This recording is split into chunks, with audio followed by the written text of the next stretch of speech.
பொங்கல் கொண்டாட்டத்தில் தமிழக மக்கள் இருக்கிறார்கள். தூத்துக்குடி மாவட்டத்தில்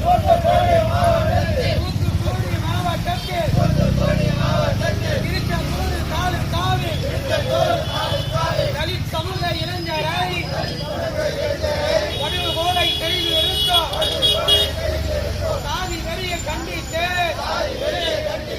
போராட்டம். இது போராட்டம். தமிழக அரசு காவல்துறையே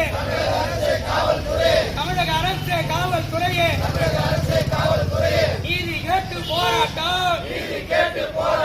விடுதலை சிறுத்தைகள் நடத்துகின்ற நீதி கேட்டு போராட்டம். பொங்கல் திருநாள் தூத்துக்குடி மாவட்டத்தில் திருச்செந்தூர் தாலுகாவில் பெஞ்சமி நகரை சார்ந்த தலித் இளைஞர் வெற்றி கொலையை அண்மையாக கண்டிக்கின்றோம்.